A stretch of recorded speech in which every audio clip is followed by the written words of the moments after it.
కొంతమంది అనుకోవచ్చు, ఏముంది ఇప్పుడు ఏఐ టూల్స్లో ఇలా టెక్స్ట్ ప్రాంప్ట్ ఇస్తే అలా అవుట్పుట్ వచ్చేస్తుంది కదా, కాబట్టి మనుషులు తాము ఇంతకాలం నేర్చుకున్న విద్యలకి విలువ పోతుంది అని.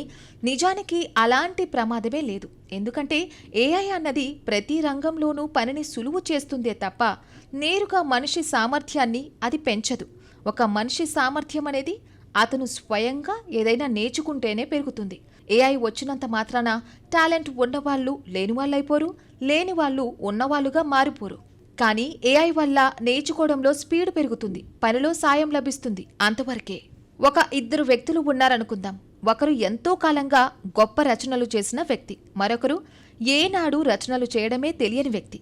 వీరిద్దరూ ఏఐ టూల్స్ని సమానంగా నేర్చుకున్నారనుకోండి, ఎవరి నుంచి మంచి అవుట్పుట్స్ వస్తాయి? ఖచ్చితంగా ముందు నుంచి రచనలు చేస్తున్న వ్యక్తి నుంచే మంచి అవుట్పుట్స్ వస్తాయి. ఇది కాదనలేని నిజం. అంటే ఇక్కడ ఏఐ అనేది మనిషి ప్రతిభని దెబ్బతీయదని ఈజీగా అర్థమవుతుంది. కాకపోతే ఇక్కడ ఇంపార్టెంట్ విషయం ఏంటంటే, ప్రతిభవంతులు ఏఐ వాడకాన్ని నిరాకరించకూడదు. మాకు ఫలానా విషయంలో ప్రతిభ ఉంది కాబట్టి మేము ఏఐ గురించి తెలుసుకోం, మా పద్ధతిలో మేం వెళ్తాం అని అనకూడదు. నిజంగానే కొంతమంది ఇలాంటి భ్రమంలో ఉంటున్నారిప్పుడు.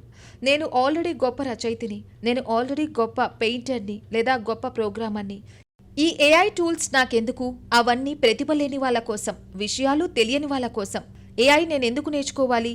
రచనలు రానివాళ్ళు, బొమ్మలు వేయడం రానివాళ్ళు, కోడ్ రాయడం రానివాళ్ళు మాత్రమే ఏఐ మీద ఆధారపడతారు అని అనుకుంటున్నారు. ఇది చాలా తప్పు. ఇలా భావిస్తే వాళ్ళు ఎంత ప్రతిభావంతులైనా త్వరలోనే వెనకబడిపోయే అవకాశం ఉంది. ఎందుకంటే ఏఐ అనేది సామర్థ్యాన్ని నేరుగా పెంచదు, కానీ విషయాలు నేర్చుకోవాలనుకునే వాళ్ళకి స్పీడ్గా నేర్పిస్తుంది. కాబట్టి ప్రతిభావంతులైనా ప్రతిభ లేని వాళ్ళైనా సరే తమకి నచ్చిన రంగంలో ఏఐ టూల్స్ని నేర్చుకోగలిగితే తాము ఉన్న స్థాయి కంటే పై లెవెల్కి వెళ్ళగలుగుతారు.